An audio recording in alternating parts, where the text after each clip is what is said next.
This topic has been around for the past few years and recently came about again as the question, who is on your Mount Rushmore of Call of Duty Esports? Now, today, I'm going to be discussing purely players, but the question can be asked, is it purely players, or are we talking about org owners, developers, community members, casters, etc.?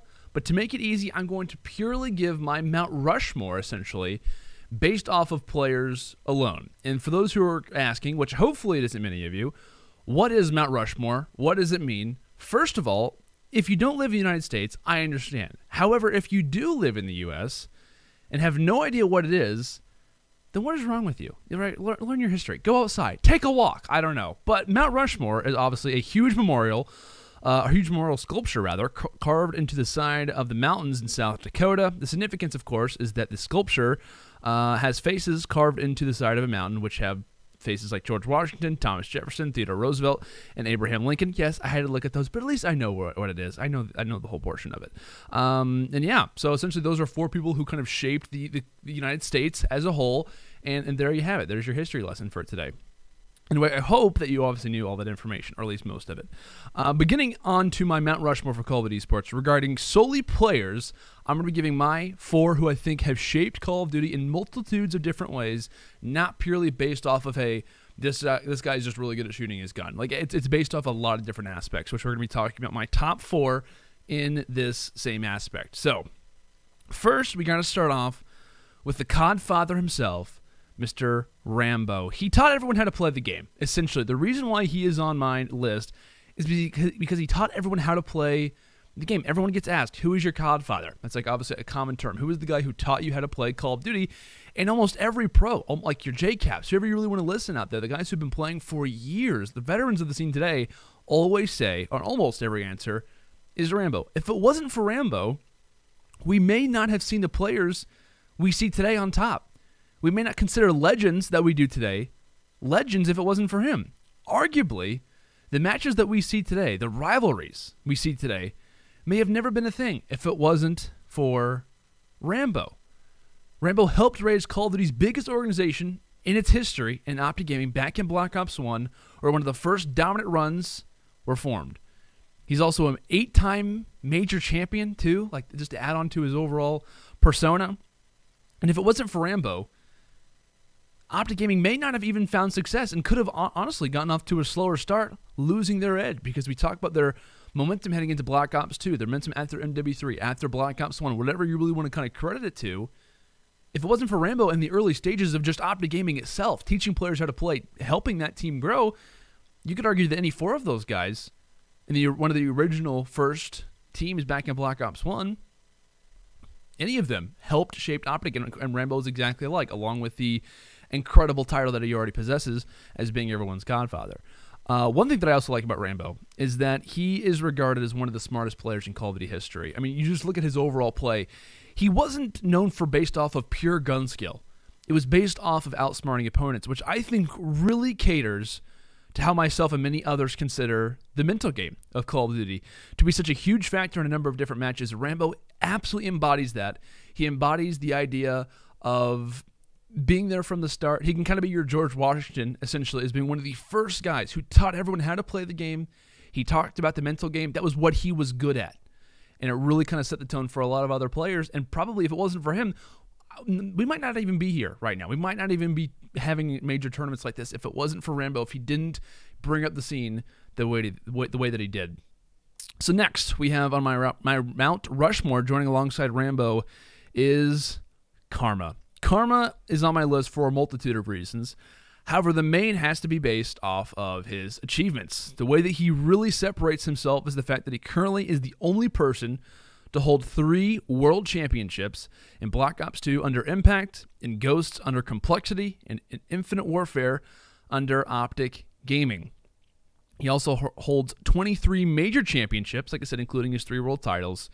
And another huge reason why I have him on this list, and this is probably just as big, or I'll say just under the main reason why I have him as on the Mount Rushmore, essentially, just under his 3-time world championships, is the fact that he was also a part of all 3 renowned dynasties: Impact in Black Ops 2, Complexity /EG in Black Ops 2/Ghosts, and Optic Gaming throughout the Jetpack era. Plus, he managed to win world championships with them all. Of course, Optic Gaming as of recent, and he was one of the original top talents coming up in Call of Duty's infancy. Hearing the name Karma, for those who remember, hearing the name Karma struck fear in everyone in the Black Ops 2 days, as he was the, without question, deemed best player in the entire world.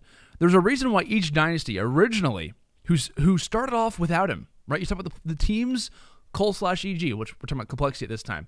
We're talking about Cole. We're talking about even before that, Farico. Talking about even after that, Optic Gaming. They all started off with someone else but Karma. But they picked him up and they saw success for a reason. His track record speaks for itself. You add Karma, he is the reason why all these dynasties who have found that final piece, when they've been looking for that fourth, it's been Karma. And along with that, of course, to me, he is one of the most clutch players to ever play the game, to live, especially whenever he was under the Optic Gaming brand. He's a legend in the scene, and to me, it would be outright disrespectful to not have him on the list. So a 3-time world champion, plus he was a part of all 3 major dynasties who have shaped Call of Duty history, and he's won a major title with all 3 of them, along with having 20-plus major championships. Like, oh my God, like the amount of credibility this man has is absolutely unreal. And I want to say really quickly, I hope that Karma does not officially stay retired. I want to see him come back and make a huge splash when it comes to Black Ops 4. But moving on to next, I have to have this person, really. It is none other than Nadeshot. So Nadeshot joins alongside Karma and Rambo. Now, the reasoning for having Nadeshot on this list is I feel it's really incredibly obvious, to be frank with you. He's the reason why Call of Duty Esports got off its feet. Absolutely. No question in my mind. He is the reasoning why the identity of players today have the ones that they do, and he's the reason why Optic Gaming is the brand that it is today in Call of Duty, right? They go hand in hand. Optic Gaming, Nadeshot, in the infancy of Optic Gaming. If it wasn't for Nade, especially Black Ops 2, Ghost, the heydays of Call of Duty Esports, there wouldn't have been a heyday if it wasn't for Nadeshot. It wouldn't have continued to grow. Optic Gaming, like I said, would not be the brand today if it did not have the biggest esports athlete of all time funding them. He was the storyline. I want to call it Nadeshot. He was the original storyline behind a young generation of players/viewers who brought everyone to become a fan of Call of Duty Esports, and also gave them, for the first time, an inside look on what esports is as a whole, and as a competitor in esports as well. Call of Duty today, right, the esports side, is incredibly influential on social media regarding YouTube subscribers, regarding Twitter followers, and Nade is the reason why that's the case. Why the backing on YouTube is still incredibly existent to this day is because of Nadeshot's original beginning for all of this stuff. Well, Nade has never been the best player in the world. He's the reason why Call of Duty Esports is on the map, without question. He curated his brand, which set the standard and the tone for what it means to be an esports personality. Along with that, what it means to make a brand in COD. Nadeshot's original story was relatable, and it really set the tone, not just for Call of Duty Esports, but for esports in total. There's no question to me that Nadeshot has to be on this list. He should be on everyone's list. He should be one of the first people that you put on your list, as long as it's not based off of purely skill, because of course your Mount Rushmore can be based off a number of different topics or a number of different scenarios. I'm talking about players solely, but his influence around the Call of Duty community, to me, is the reason why everything is here. It really is. It's the reason why tournaments are consistently going. The personalities that we have today. There are constantly conversations that are brought up today in 2018, when this happened 5+ years ago, as to how does the Twitter following for Call of Duty Esports, how do the Call of Duty guys have this type of brand? How does Optic Gaming have the brand that it does? And a major portion of that is based off of what Nadeshot created. So to me, I mean, what everyone lives by today, and the pure identity of what a lot of players go by, is based off of what Nadeshot originally created, which was being the personality behind, the player. It's the ability to learn who this guy is. It's the reason why storylines are implemented in Call of Duty in the first place, is knowing the personal history behind a player. If you have player 1 versus player 2, there's no history behind that. Like, it could be a really good matchup, but unless someone's there to tell a story, unless there's some way to go behind the camera and realize who that person is, that's what makes esports interesting, especially to me. So now, the last player. This one was incredibly difficult. I was asking people constantly what their opinions were on this, and I feel that the last 2 people who I came down to deserve to be on this list. However, I did have to choose one, and I ended up going with Crim6 in place, or over really, of Scump. Both guys absolutely deserve to be on this list. Like I said, I just went with Crim6 for a few reasons, and I'm going to list them here. Crim6, of course, the winningest player in Call of Duty history with 32 major titles, including 2 world championships, Crimsix embodies a dream career that everybody looks at and wishes that they could have. You talk about like the young guys, the people who are coming into the scene. If they could have had somewhat of a career like this, oh my gosh. Like, he embodies what it means to be a champion. He embodies what it means to be a competitor and to win, which is, of course, everyone's goal. As long as Crim continues to play, I really don't see anyone reaching past his current run, which could continue on, of course, the recent Optic Gaming roster change. We'll see how that goes. But I don't see anyone passing it. Of course, the next guy down the line is going to be Scump, right? But as he and Scump continue to team, obviously there's no way that Scump can pass him. But I don't know. I mean, it's just the insane numbers that he has. Leading into Call of Duty World War II, he was 32 for 50. He'd won 32 out of 50 tournaments that he's competed at. That is insane. Like, that's such an unreal record, like such an unreal stat. 32 for 50. Players just hope that they can even go to as many tournaments as Crimsix has won. Even half the tournaments that he's won, they hope that they can even just compete at. But Crimsix has always been argued as one of the top players in the world. Black Ops 2 / Ghost, without question, he was in my top 5. He was a part of the 2 best dynasties in Call of Duty history, in Cole /EG and Optic Gaming, and is the best at what the goal is for every esports athlete, which is to win. The whole goal of everyone is wanting to hold the title, wanting to win a championship.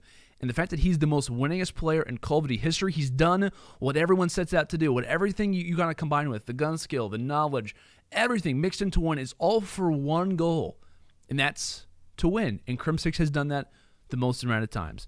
But I want to say it was very hard, though, because I technically have 2 guys who are here for achievements, and I do think Scump is there. I think he should be somewhere on this Mount Rushmore. There should be some type of shrine for Scump that I'm not exactly sure where it should be at. But to me, construction should be done on the original Mount Rushmore so I can add 5 people so I can redo this video with Scump in it. But just to reiterate, my Mount Rushmore for Call of Duty Esports based on players is Rambo, Karma, Nadeshot, and Crimsix. Of course, it could change as time goes on, but to me, it's not necessarily who is the best, like I said, at killing other players. It's not who is the best at just shooting the gun, hopping on flags, whatever it may be.